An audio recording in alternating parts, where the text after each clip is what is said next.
Atos, capítulo 13, nova tradução. A primeira viagem missionária de Paulo. Barnabé e Saulo começam o seu trabalho. Na igreja de Antioquia havia os seguintes profetas e mestres: Barnabé, Simeão, chamado o Negro, Lúcio de Cirene, Manaém, que havia sido criado junto com o governador Herodes, e Saulo. Certa vez, quando eles estavam adorando o Senhor e jejuando, o Espírito Santo disse: Separem para mim Barnabé e Saulo, a fim de fazerem o trabalho para o qual eu os tenho chamado. Então eles jejuaram e oraram, e puseram as mãos sobre Barnabé e Saulo, e os enviaram na sua missão. Em Chipre, Barnabé e Saulo tenham sido enviados pelo Espírito Santo, foram até a cidade de Seleucia e dali embarcaram para a ilha de Chipre. Quando chegaram à cidade de Salamina, começaram a anunciar a palavra de Deus nas sinagogas. E eles tinham João, Marcos, para ajudá-los no trabalho missionário. Eles atravessaram toda a ilha, chegando até a cidade de Pafos. Ali encontraram um judeu que era mágico e falso profeta chamado Bar-Jesus. Ele era amigo de Sérgio Paulo, o governador da ilha, que era um homem muito inteligente. O governador mandou chamar Barnabé e Saulo, pois queriam ouvir a palavra de Deus. Mas o mágico Elimas, este é o nome dele em grego, era contra os apóstolos. Ele não queria que o governador aceitasse a fé cristã. Então Saulo, também conhecido como Paulo, cheio do Espírito Santo, olhou firmemente para Elimas e disse: Filho do diabo, inimigo de tudo que é bom, homem mau e mentiroso, por que é que você não para de torcer o verdadeiro ensinamento do Senhor? Agora escute, o Senhor vai castigá-lo. Você ficará cego e não verá a luz do sol por algum tempo. No mesmo instante, Elimas sentiu uma nuvem escura cobrir os seus olhos e ele começou a se virar para todos os lados procurando alguém que o guiasse pela mão. Quando o governador viu isso, creu e ficou muito admirado com os ensinamentos a respeito do Senhor Jesus. Em Antioquia da Pisídia, Paulo e os seus companheiros navegaram da cidade de Pafos até Perge, uma cidade da província da Panfilha. Porém, João Marcos os deixou e voltou para Jerusalém. Eles continuaram a viagem, indo de Perge até a cidade de Antioquia, no distrito da Pisídia. No sábado entraram na sinagoga e sentaram-se. Depois da leitura da lei de Moisés e dos livros dos profetas, os chefes da sinagoga mandaram dizer a eles: Irmãos, se vocês têm alguma palavra para animar o povo, podem falar agora.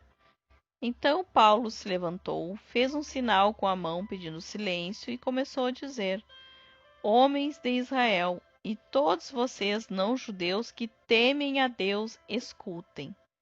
O Deus do povo de Israel escolheu os nossos antepassados quando moravam na terra do Egito e fez deles um grande povo.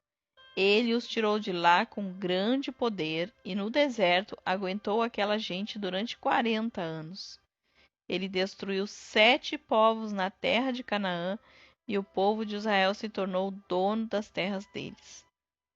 Tudo isso levou uns 450 anos. Depois disso, Deus lhes deu juízes até o tempo de Samuel. Quando o povo pediu um rei, ele lhes deu Saul, filho de Quis, da tribo de Benjamim, para ser rei deles durante 40 anos. Depois que tirou Saul, Deus pôs Davi como rei e disse isto a respeito dele: Encontrei em Davi, filho de Jessé, o tipo de pessoa que eu quero e que vai fazer tudo o que eu desejo. Um dos descendentes de Davi foi Jesus, a quem Deus pôs como Salvador de Israel, como havia prometido. Antes da vinda de Jesus, João Batista anunciou a sua mensagem a todo o povo de Israel, dizendo que eles deviam se arrepender e ser batizados. Mas quando João estava terminando a sua missão, disse ao povo: Quem é que vocês pensam que eu sou? Eu não sou aquele que vocês estão esperando. Mas escutem, ele vem depois de mim, porém eu não mereço a honra de tirar as sandálias dos pés dele. Paulo continuou: Meus irmãos, descendentes de Abraão e também vocês não-judeus que temem a Deus, escutem. Essa mensagem de salvação foi mandada para todos nós. De fato, os moradores de Jerusalém e os seus líderes não entenderam que Jesus é o Salvador. E também não compreenderam as palavras dos livros dos profetas, que são lidos todos os sábados. Mesmo assim, ao condenarem Jesus, eles estavam cumprindo essas profecias.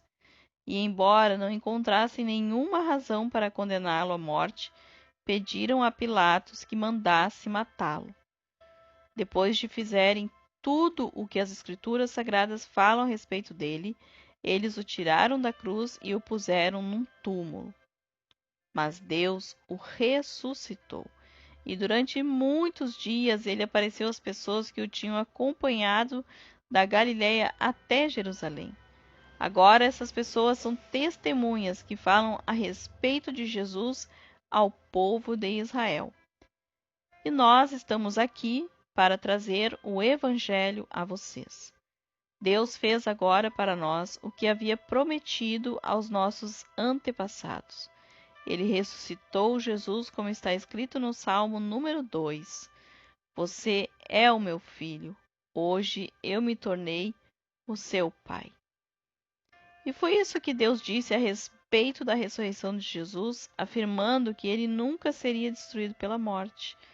Eu vou dar a vocês as bênçãos sagradas e certas que prometi a Davi. Em outra parte das Escrituras lemos também: Tu não deixarás que o teu servo dedicado, servo, apodreça na sepultura. E Paulo disse ainda: Na verdade, Davi, no seu tempo, cumpriu os planos de Deus. Depois morreu, foi sepultado ao lado dos seus antepassados e apodreceu na sepultura. Mas isso não aconteceu com aquele que Deus ressuscitou. Meus irmãos, todos vocês precisam saber com certeza que é por meio de Jesus que a mensagem do perdão de pecados é anunciada a vocês.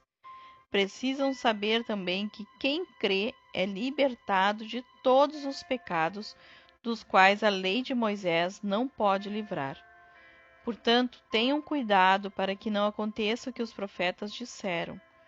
Prestem atenção, vocês que zombam de Deus. Fiquem espantados e morram, pois o que vou fazer agora é uma coisa em que vocês não acreditariam, mesmo que alguém explicasse. Quando Paulo e Barnabé estavam saindo da reunião, as pessoas pediram com insistência que eles voltassem no sábado seguinte, a fim de falarem sobre o mesmo assunto. Depois da reunião, muitos judeus e outras pessoas convertidas ao judaísmo acompanharam Paulo e Barnabé, que falavam com eles e animavam todos para que continuassem firmes na graça de Deus. No sábado seguinte, quase todos os moradores da cidade foram ouvir a palavra do Senhor. Quando os judeus viram aquela multidão, ficaram com muita inveja. Então começaram a dizer o contrário do que Paulo dizia e o insultaram. Porém, Paulo e Barnabé falaram com mais coragem ainda. Eles disseram: Era necessário que a palavra de Deus fosse anunciada primeiro a vocês que são judeus, mas como vocês não querem aceitá-la e acham que não merecem receber a vida eterna, então agora nós vamos anunciar a palavra aos não-judeus. pois esta é a ordem que o Senhor Deus deu a nós, o seu povo. Eu coloquei você como luz para os outros povos, a fim de que você leve a salvação ao mundo inteiro. Quando os não-judeus ouviram isso, ficaram muito alegres e começaram a dizer que a palavra do Senhor era boa, e creram todos os que tinham sido escolhidos para ter a vida eterna. A palavra do Senhor se espalhou por toda aquela região, mas os judeus atiçaram as mulheres não-judias da alta sociedade, convertidas ao judaísmo, e também os homens mais importantes da cidade, e começaram a perseguir Paulo e Barnabé e os expulsaram daquela região. Então, os apóstolos sacudiram a poeira das suas sandálias em sinal de protesto contra eles e foram para a cidade de Icônio. E os cristãos de Antioquia continuaram muito alegres e cheios do Espírito Santo.